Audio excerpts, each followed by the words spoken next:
right, Shannon Lee, welcome to the show. Thank you. My pleasure to be here. So you are the daughter of Bruce Lee, and you also are in charge of your father's legacy. You manage what you call the business of Bruce Lee. And recently, I think it was last year, you put out a book called Be Water, My Friend, which is, you basically synthesized your father's philosophy. A lot of people don't realize this, that Bruce Lee was a philosopher, synthesized his philosophy, but also showed practical applications of how to put that into practice. And I'm hoping we can, in this interview discussion, talk about the sources of your father's philosophy, what it looked like big picture, and then how we can apply that. But before we do, let's get personal. I'm sure you get asked this question all the time, but you were 4 years old when your father died. How much do you remember of your father? I'm sure anyone thinking back to what they remember when they were 4, and I know there are some people who remember every single thing, but I think that's fairly rare. My memories are quite limited. I don't have those long form sort of visual audio memories where, I'll say, oh, I remember when he walked into the room and then he said this and all that kind of thing. But I'll tell you, and I talk about this in the book, and thank you, by the way, for having me on the podcast to talk about the book. The thing I really remember very vividly is the feeling of him. And it took me a really, really long time to understand that was a memory. I used to kind of think I was just a little bit insane because I was like, God, I feel like I really know this person. I feel like I know this person intimately and in a strange way. And I used to just think, well, gosh, that just must be some strange longing that I have or something. But it is so visceral for me. And it wasn't until I talked to another friend of mine who had lost their father at a young age, and I was describing the sensation. And he said, oh yeah, I have those memories too. And I was like, memories? These are memories. And so I have to say, even though I was very, very young, and it makes sense, right? Like when I start thinking about it, like as a child, especially a toddler, before you're even able to speak, you're just feeling everything around you all the time and taking it in. And so I do remember things like going to visit him on set. I remember our house in Hong Kong. My memories really start in Hong Kong. We moved there when I was 3. And I remember, though, what he felt like, his energy, his just kinetic, charismatic, sparkly, intense presence. And that is something that I am so grateful for. Well, I'm hoping in our conversation we can let our listeners get a sense of that kinetic vitality that your father had. Mm-hmm. You describe in the book, in your teenage years and in your early part of your 20s, you didn't think too much about your father's philosophy cerebrally. But then you had this moment in your early adulthood where you went to a dark place. You had a crisis, despair, depression. Mm-hmm. And it was in this moment, your father's philosophy kind of hit you in a very profound way, almost as if he was speaking to you from the beyond. And that led you to dig deep into his philosophy, also making your life's work overseeing his legacy. Can you walk us through that experience and what led up to that moment? Sure. So, of course, being raised in my family as I was familiar with some of my father's philosophy, in particular, the more famous ones like Be Water, My Friend, or using no way is way, having no limitation is limitation, and those types of things. But as you say, I had never really delved deep into it or looked into it. I just kind of knew it because it was just part of my culture growing up. But then right before my 24th birthday, my brother was killed in an accident on a film set. And that was extremely traumatic. And it just plunged me into this really painful, dark place where I didn't know what to think. I didn't know I had all of these horrible feelings that I didn't know what to do with. And I didn't know how to make sense of it, if that's even possible. I didn't know how I was supposed to keep going on with my life. The world became very nonsensical. And I'm sure anyone who's experienced death closely knows what I'm talking about when you're just sort of in bewilderment that the world is still going on around you, like everything's fine, when you yourself are clearly not fine. And it's really hard to know what to do with yourself. And for me, it really set off this bookend experience, my father having died when I was 4, and then my brother dying right before my 24th birthday, so 20 years apart. As I healed through that process, I started to see like, oh, I've been mildly depressed my whole life. It's just that with this sudden, immense tragedy, I was just plummeted into such a deep well of painful depression. And I, you go through a funeral, you go through memorial services, you have some time for a little while where you're just so bereft with grief. And then you kind of have to keep living your life. And so on the outside, I was going through the motions of living my life. But on the inside, I was still extremely in an extreme amount of pain. And when I would have my quiet moments, and I talk in the book about like driving in my car around LA, which we do a lot in LA, and just crying as I'm driving. And then I would arrive someplace and I'd sort of like wipe off my face and throw a smile on and hop out of the car and go about my life. And that's not really living. That's two separate planes of existence, which is a really hard thing to maintain. And I went on this way for a couple of years. And then just sort of by happenstance, I was given photocopies of all of my father's writings. My mom was working with someone on a series of books, and they had made copies of all of his writings in order to go through them. And they handed them to me and said, "Oh, we made you a copy. We thought maybe you would like to see these." And dating myself here, but it was like 3 phone books worth of papers of his writings. And I just started flipping through them. And as you can imagine, a lot of them are around martial arts and technique and that sort of thing. But so many of them were about philosophy and his thoughts on life. And there were creative writing. There were all sorts of things in there. It was like a treasure trove.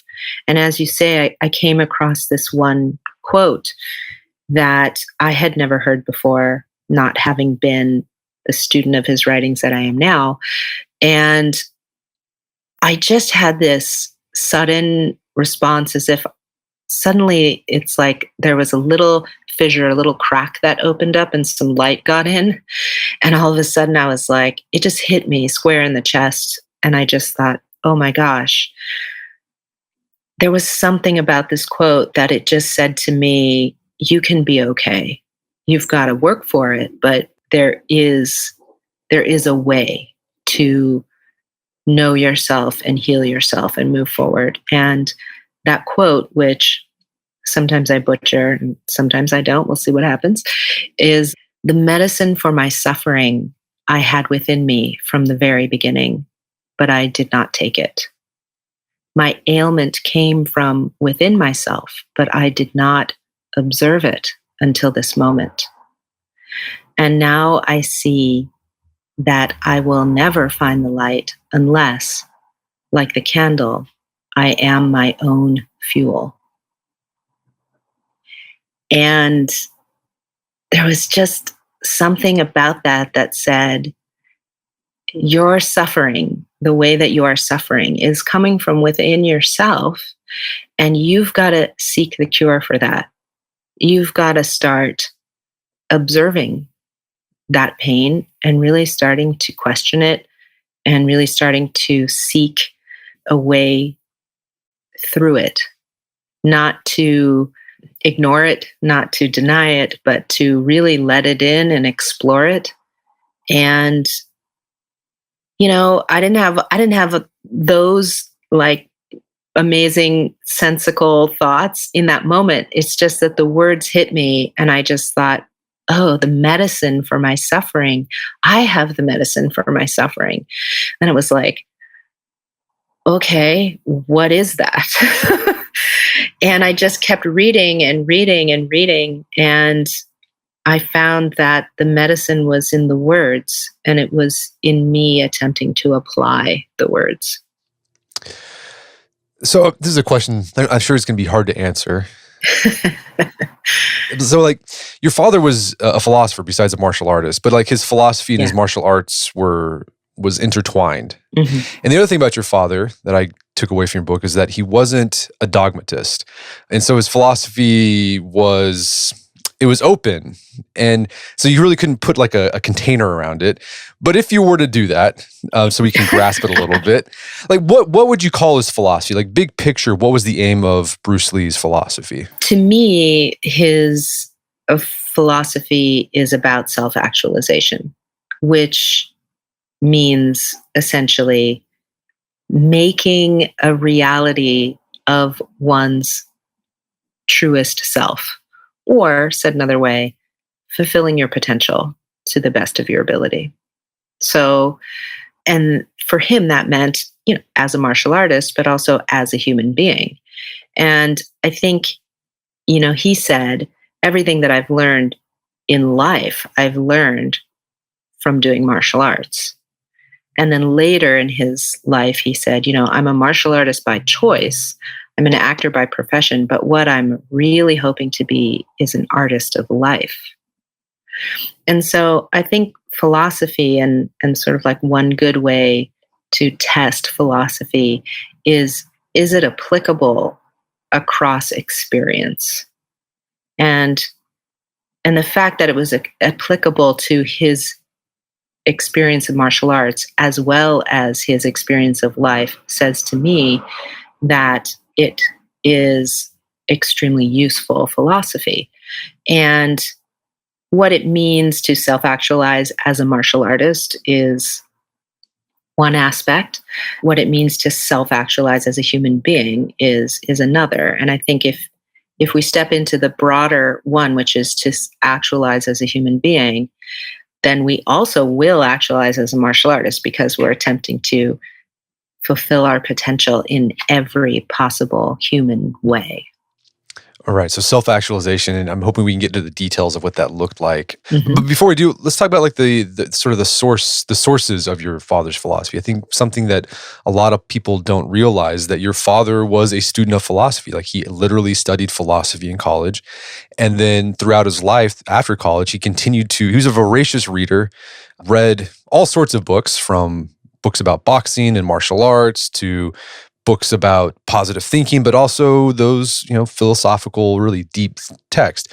Based on your, looking at your father's work, do you have an idea of some of the sources of his philosophy, like both Eastern and Western? And, maybe we can talk about his library a bit too, because I think some people will be interested in that as well.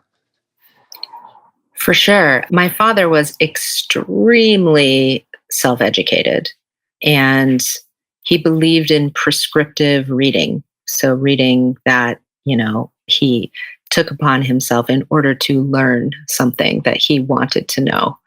And as you say, he studied philosophy in college. He didn't graduate, but he went to the University of Washington and studied philosophy for a couple of years.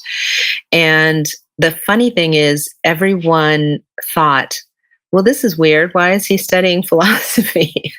They thought he would go into like physical education or something having to do with physicality, because he was so active and physical and so interested in how to move his body and all that sort of thing. But he was working with a guidance counselor at college to help him choose his classes. And his guidance counselor said to him, you're really inquisitive. Like my my dad was one of those guys who would just ask questions all the time. Well, why this? And what about this? And what does this mean? And what do you mean by this? And why should I do that? And what do you think about that? And he was just extremely inquisitive. And his guidance counselor said, you're so curious and you ask so many questions. He said, I really think you would enjoy taking a philosophy course, because philosophy is about, why we do what we do and what we are living for, and why we are living for it. And so my dad thought that was interesting. And so he signed up for some classes, and he immediately fell in love with philosophy. And he really started at that time to formulate this notion that he really needed to combine philosophy with martial arts, because it would explain the why of movement for him. And that was just as important in terms of learning and nutrition in martial arts as technique. And in fact, maybe in some ways more important, because it would give technique meaning.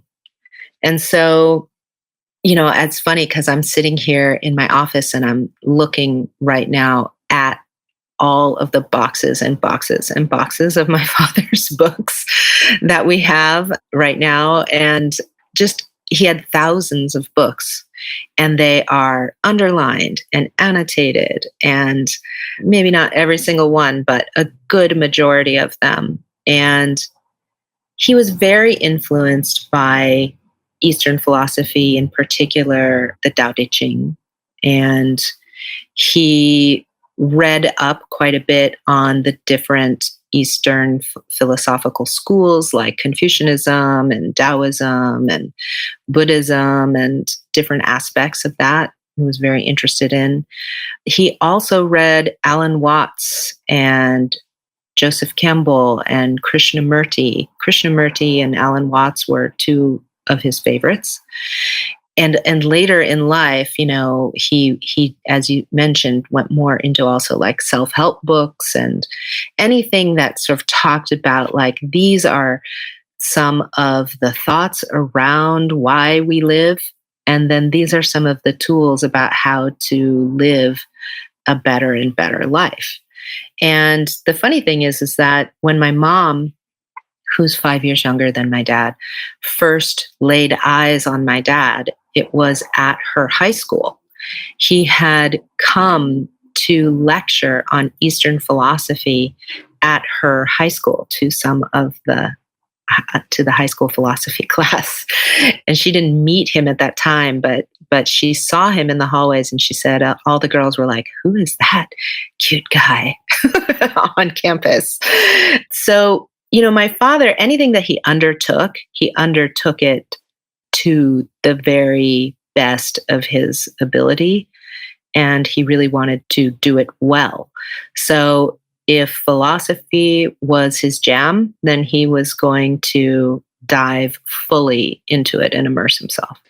Yeah, that was one thing that impressed me about your father and his reading and his philosophy too, is that it wasn't just theoretical for him. Like, he always tried to put it into action. Like, it wasn't just contemplation. Like, he did that, but it was also oriented towards action as well. He didn't just read Norman Vincent Peale. Like, he actually did what the suggestions are in that book. Totally. And that's the thing that I really try to get across in my book and about my father when I talk about him, which is he didn't just espouse philosophy, he tried to live philosophy. And he himself had a quote that said, philosophy can be the disease for which it pretends to be the cure. So, I think nowadays a lot of people can go around saying great quotes or posting great quotes, or they have a lot of jargon, but are they applying it? Are they really attempting to live through those words, or does it just sound good? Well, let's dig into the details of your father's philosophy and how we can put it into action. And I'm sure everyone has likely read or seen that YouTube video of Bruce Lee talking about his idea of be water. Do we know when he first started developing this concept? Yeah, so he had his big revelation about being like water when he was 17. So early. He had this experience where he was in his martial arts class with Ip Man, and he was facing off with an opponent, and he just kept getting really aggressive and trying to win. And Ip Man kept trying to say to him, stop trying to enforce a strategy, get out of your head. You have to follow your opponent's movements. You have to be more fluid, all this kind of stuff. And you need to have more gentleness. And my dad kept trying to understand what he was saying, but being a, rowdy teen who just wanted to win, he just kept getting in his head, trying to win, win, win at all costs. And finally, Ip Man said, stop, go home, think about what I said, don't come back for a week. And my dad was like, what? I mean, for him, martial arts was his life. He was absolutely, in love with it. He was practicing it all the time. And he couldn't believe he was being banished from class for a week. And so he left, and he really tried during that time to understand, what is he talking about? What does gentleness have to do with martial arts? What does he mean, don't enforce my strategy or get it out of my head? Like, I don't understand what he's talking about. And he got really frustrated. And finally, he took a boat and he went out into Hong Kong Harbor. And he was just sort of like bobbing around in the water, trying to think about what his teacher was telling him. And he got super frustrated, and he leaned over the side of the boat and he started punching the water with all his might. And in that moment, he had an epiphany. And he just stopped and he said, oh my gosh, I'm punching this water with all of my force, and it is moving out of the way. It's making room for my fist.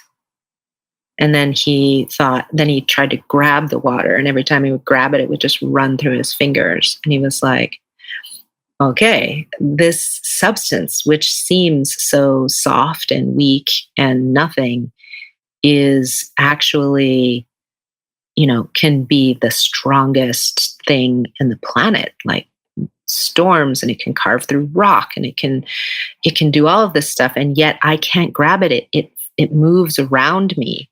And when I punch at it, it doesn't suffer injury. It gets out of the way. And he just had this huge epiphany. And then right after that, he saw a bird fly over the water, casting its reflection. And he thought, oh, this is how my mind is supposed to be. It's supposed to be like the reflection of the bird on the water. The water sees it, but it just lets it pass through. And that's how my emotions and my thoughts should be when I'm trying to fight and engage in combat. And it was then that he's just sort of like got this big download. And of course, being 17, he didn't like immediately go home and write down like the be water quote, but it was from that moment forward that he really started to apply this notion of fluidity and gentleness, and really following the opponent and being in relationship with your opponent, and all of these things. And it was later, it was more in the late 60s, early 70s, when he really created that quote that we all know now, and started, saying it out loud to people all over. But he had many writings about the nature of water, and which can be found a lot, obviously, in the Tao Te Ching and in Taoist principles as well, which are very based in the natural world. But that's where it all started, is when he was a teenager. And I think we all can kind of intuitively understand like why you'd want to be water in a fight, right? It's but like, how do you flesh this out? Like, how can you apply this idea of be water outside of martial arts? What does that look like? I mean, I talk about this in the book. I feel like a fight is actually, or a challenge, let's say, is something that we're facing all the time in our lives. Even if it's just like the challenge of getting up in the morning, or greater challenges that are thrust upon us, as have been for many people over this last year. I think that being like water applies across the board to the experience of living, because life is challenging. Even when life is good and we feel good, we are still trying to figure out how to live our most fulfilling life, and how it can be better, and how we can, fulfill our purpose, and all of those types of things. So whether we're facing a difficult challenge, or whether we're facing a challenge of just trying to be even better and better, we're still challenging ourselves every day and how to live the most fulfilling life, or how to live a pain-free life, whatever the circumstance. And so being like water is extremely helpful, because we will be faced with obstacles, and learning how to be flexible, how to be fluid, how to flow with our obstacles rather than ignore them or run from them or deny them, is part of being like water, being in relationship with what's going on around you as water is. It's also about being present to your circumstance, and about being always moving forward and being unrelenting in that way. Water, when I talk in the book, I talk about, living water, water that is in motion. Even if it's a still pool of water, it's being fed from a deep source in order to stay viable and fresh, right? So my father talked about living water, and he equated the notion of being like water to the notion of truly living, because life is in motion all the time. And we need to be in response to it, like water is in response to its surroundings. It's in response to the shore, the sand, the weather, the rocks, wherever it is. We also need to be in a sense of fluid readiness to be able to respond to our lives in the most sort of present way that we can. Another concept related to be like water is this idea that your father talked about of emptying the cup. What do you mean by that, and how did he empty his cup? Yeah, so the Be Water quote starts, "Empty your mind, be formless, shapeless, like water." And he used to say this all the time: the usefulness of a cup is in its emptiness. If a cup is full, you can't use it, right? So it's already in use, it's preoccupied. And he likened the cup to the mind. And when he would say, empty your mind, he would say, let go of all of your preconceived notions, all of your conclusions, your judgments, and empty that cup, make it clear and ready to receive what is happening now in the moment without the burden of your judgment and your preconceived ideas. And when you do this, you allow for the maximum amount of learning, the maximum amount of observation, the maximum amount of sensing, sensory input. And you want to leave yourself open to for whatever may come. So leave yourself open for a new solution, a new understanding, an epiphany, to learn something you didn't know before, to sense something you didn't realize was happening before. And this applies to martial arts, and it applies to life.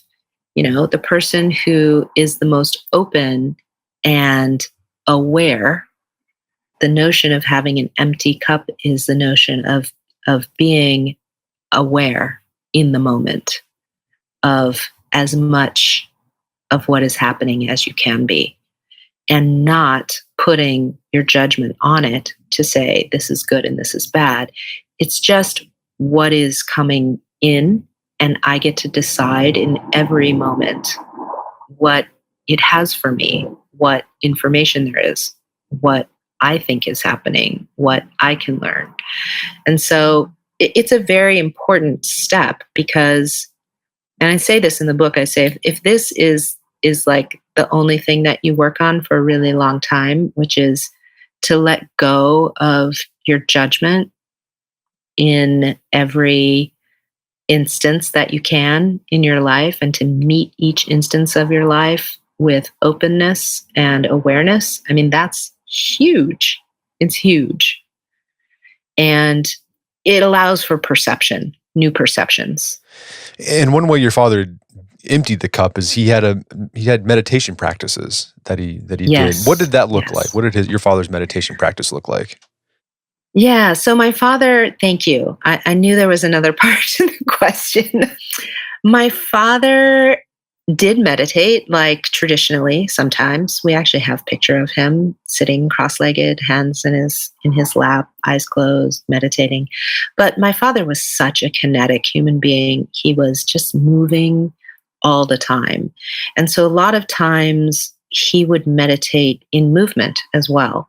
So he liked to get up in the morning and go for a jog. He would jog a couple of miles, sometimes, 2, 3, 4, 5, 6 miles. And he loved that as quiet meditation time to let the mind be loose. So there are a lot of different ways to meditate, and I'm sure there are meditation teachers who would say, no, this is what meditation is, or no, this is how you're supposed to do it, and all of that. But for me, I do advocate for meditation because it gives you that space in your mind to loosen it, for it to become fluid, for it to empty out of all of the thoughts and feelings and things that are going on in there all the time. And so my father would employ meditation all the time. Sometimes he would just walk around the backyard quietly, allowing his mind to contemplate deeply whatever his sense was, and to create that opening within. And as you said earlier, your father's philosophy wasn't dogmatic, and he had this there's this pivotal moment early on in his career where this it came to he had to, it's like dogmatism versus Bruce Lee. And what was going on is your father was starting some martial art studios in California, but the guys in Chinatown, the traditionalists, this was in San Francisco, they didn't like it because you're not doing it the way you're supposed to do it. And basically there was this showdown. Can you walk us through this showdown, and how did that influence the rest of your father's career and how he thought about his philosophy? Yeah, this was a huge pivotal moment for him. And so he had opened one school in Seattle, and then he had decided to move to Oakland to open a second school with his friend James Lee. And he went down there and opened his school, which was open to anyone and everyone, which back in the day was not done. You didn't teach Chinese Kung Fu to non-Chinese. Certainly there were some schools that would let a person in here or there, but it was definitely the exception and not the rule. And my father was interested in sharing his love of Chinese Kung Fu with whomever had a sincere desire to learn it. So he opened this school and had a whole bunch of people. And then he started changing some of the traditional Wing Chun that he had come up learning in Hong Kong to be in his, experimenting with what was more effective and slightly changing some of the traditional moves. And he would go around and do demonstrations and call people up on stage and tell them why their moves weren't effective and why it was better to do it this way. And this really angered, as you mentioned, the traditionalists who were like, who is this young upstart telling us that, hundreds of years of traditional Chinese Kung Fu is incorrect, and teaching women and people of all different backgrounds and races and what have you, and making this big stir. And they really didn't like it, and so they issued a challenge to him, and they found their best fighter and they issued a challenge, and they said, we're going to challenge you to a fight, and if you lose, you have to stop teaching, and if you win, then you can go on teaching. And so my father was like incensed and was like, great, fine, let's do it. And so they came to his school in Oakland. This is the very end of 1964. My mom was like 8 months pregnant with my brother, and she was there along with James Lee, who is no longer alive. And they came in and they said, we're going to have this fight. And they started laying out all these rules. There's no this, there's no that. And my father said, no. If we're fighting for something as meaningful as this, there's not going to be rules. We're going to fight all out.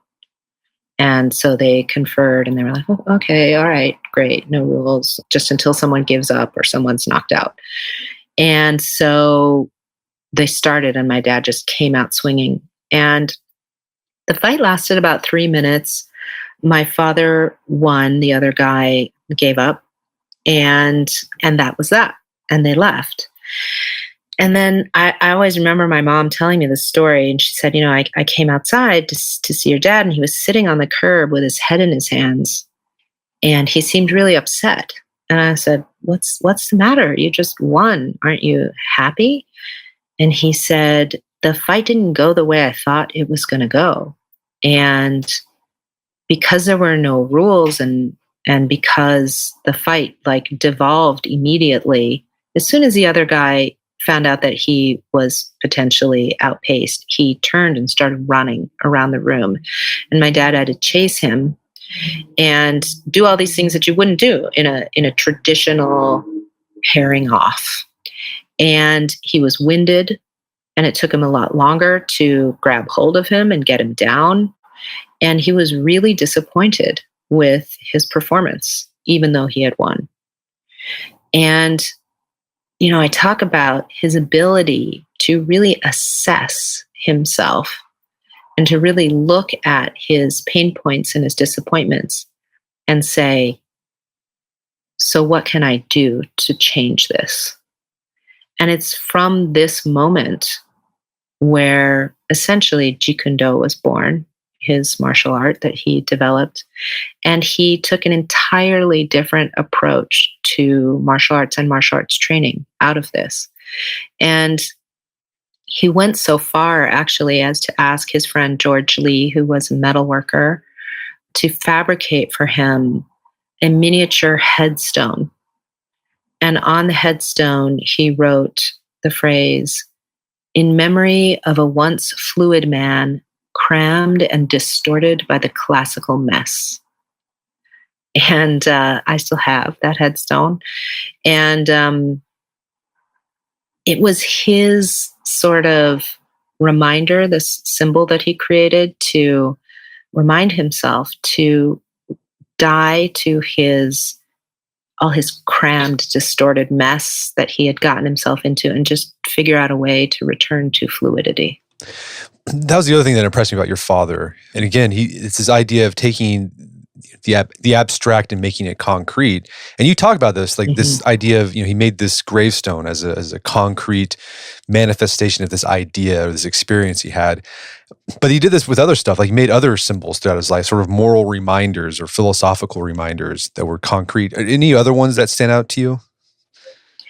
Sure. Actually, out of that same encounter, he had these plaques created, which he called the stages of cultivation.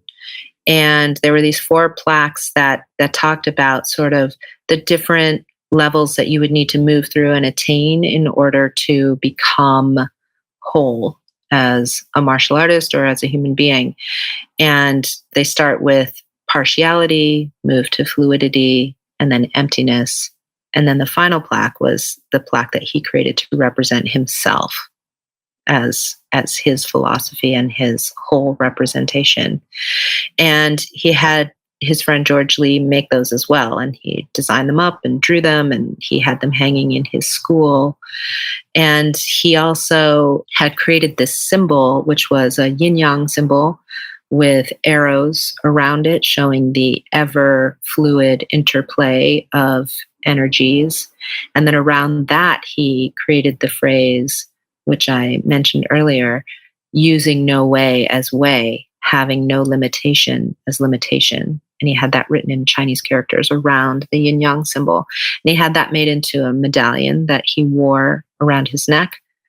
And at another point, he wrote an inspirational phrase on a business card and had a stand made for it when he needed some extra inspiration during that time of his life. So he was constantly creating these little symbols to remind him to stay on the path. He carried also like affirmations in his pocket that he would say to himself out loud. So he had tools.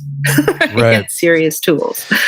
And another tool that he used, and the reason we know like this stuff that we've been talking about, is he journaled. He was an obsessive journaler. He wrote tons and tons. What was his journaling practice like? Did he have a particular way he journaled, or was it more just like whatever thoughts he had, he just sort of stream of conscious put it down?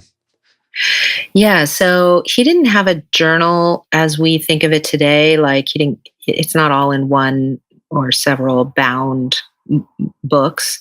He was a little too kinetic, I think, for that. Like he would write stuff down wherever he was. He did sometimes carry little notebooks with him, but just to be able to capture anything he was thinking of at the time, since they didn't have smartphones back then. But he would write on, all manner of pieces of paper and just keep them. He was really he had stationery created for himself as well, which was something that was easy to do in Hong Kong. And he wrote in a number of different ways. So he wrote inspirationally, right? Like, I have a thought, I'm going to jot it down. He wrote very methodically as well, in a sense that he created he would, if he had an idea that he was working, he would work on it on the page. And there would be multiple drafts oftentimes of letters or essays or ideas that he was masticating and trying to work his way through. And I'm really grateful that we have all of these things, so that we can not only see the finished product, but see his process as well.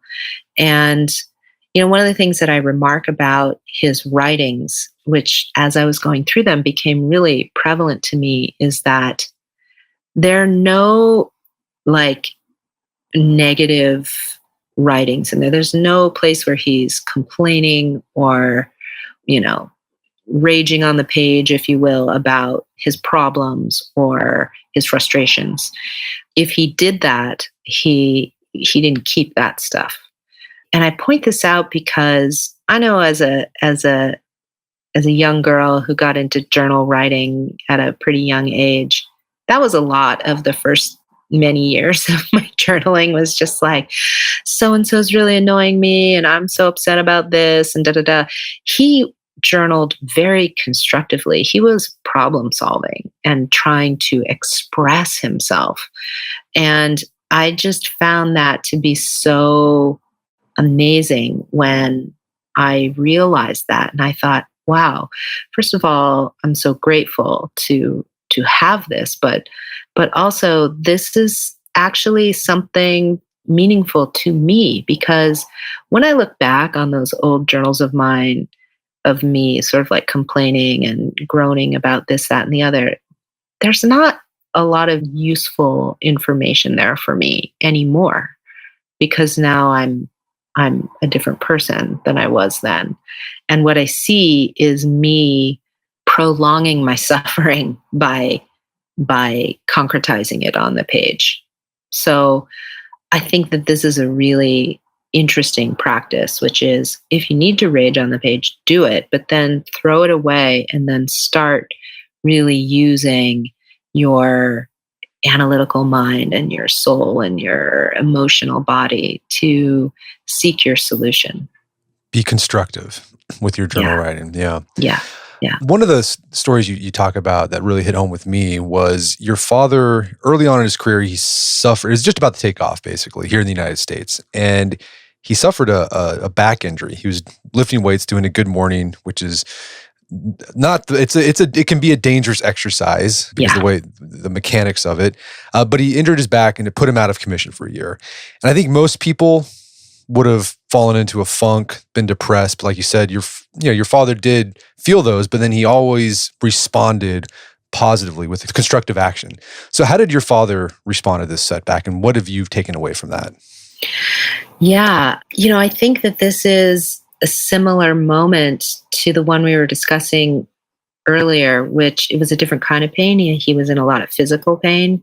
He had injured his fourth sacral nerve and damaged it really badly to the point where he was told he would never do martial arts again and that he may never walk easily again. And as you say, the thing about my father is he definitely felt his feelings. He didn't just like ignore that. And he was upset and depressed for a minute.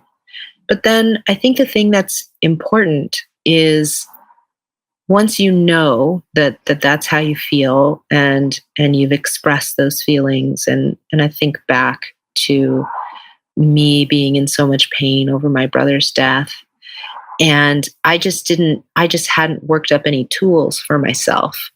Where my father differed was he had tools. And so for him in that moment, it was like, okay, this is what has happened. Now what? And so he didn't know, right, if he was going to be able to work himself back into any kind of health, but he was going to see if he could.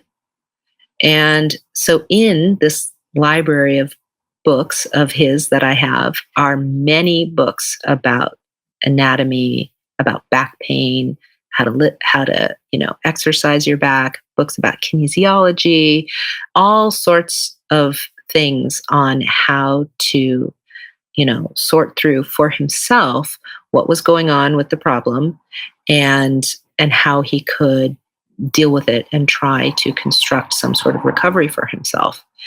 In addition to that, because he was bedridden for a number of months, he was going to make use of his time. So it's actually during this time that we have so many of his writings that on martial arts, he started working on these. We have 7 volumes of his writings on martial arts called My Commentary on the Martial Way. And he also read a number of self-help books about positive attitude, about, positive thinking and practices. And one of the things which I mentioned earlier that he did was he wrote the words "walk on" the back of one of his business cards. And he had a little stand made for it. And he put it where he could see it from his bed. And it was his reminder to just keep moving forward, just keep spending each day using his time, seeking his cure, figuring out what he was going to be able to do, and then writing. And he wrote so many philosophical essays and thoughts, creative ideas, as well as technical writings on martial arts during that time. And if it hadn't been for that time, we would not have that. And so I think the important thing here is that he was like, here's the thing, I'm alive. And as long as I'm alive, then I might as well be working towards something. And I think that was really his attitude, which was, okay, if I'm going to be stuck in this bed, then I'm going to do what I can from this bed. And I'm going to attempt to see if I can also figure out how to make my body stronger as well, which, as we know, he ultimately did. The other thing I had to keep reminding myself as I was reading the book, because all these insights are just like, wow, I mean, he's probably in his 40s, 50s when he wrote. You always forget your father died when he was 32 years old. Totally. I think about myself at 32 and I'm like, man, you were a mess. Right. What did you know at 32? I mean, I knew some things, but he was just this force of nature in terms of, as we mentioned, like putting things into action. And as a kid, his nickname was Mo Sitin, which means never sit still. And that was really his thing, was that he just was this kinetic ball of energy. And so he was going to do. And so when I say like, oh yeah, my dad was an action hero, I mean it in the broadest sense of the meaning, not just films, like he was a man of action. And yeah, I mean, I feel like I finally came around to being able to express what I expressed in this book in my 50s. So, but I also say to people, that's the gift of a long life. I got the opportunity to live my life long enough to get there. Right. Well, Shannon, this has been a great conversation. Is there some place people can go to learn more about the book and your work? Thank you. Yes. Well, you can go to brucelee.com to check out all things Bruce Lee. We do share a lot of his philosophy through our social media as well, which is at Bruce Lee. There's also the Bruce Lee podcast, which is an applied philosophy podcast. So if you want to learn more about his philosophy and listen to us discuss it and break it down, because there's much, much, much more to his philosophy than the be water aspect of it as well. You can listen to the Bruce Lee podcast. And I also have my own social at The Real Shannon Lee. And, I just want to say quickly that the reason that I got into looking after my father's legacy is because of the philosophy, because of that dark moment in my 20s where the philosophy changed the course of my life and helped me to heal. And I felt like, my father's legacy doesn't really need any help from me, in the sense that he himself is a discovery that people will continue to love and admire all on its own. But I wanted people to know this side of him. And I think from reading the book, you can really get the sense that he wasn't just an armchair philosopher. He was a really educated, deeply contemplative man who was really a philosopher at his heart. Well, Shannon, thanks so much for your time. It's been a pleasure. Thank you so much. My guest today was Shannon Lee. She is the daughter of the late Bruce Lee and the author of the book, Be Water, My Friend, The Teachings of Bruce Lee. It's available on Amazon.com and bookstores everywhere. You can find out more information about the work they're doing with Bruce Lee at brucelee.com. Also, check out our show notes at aom.is/Lee Philosophy, where you can find links to resources where you can delve deeper into this topic.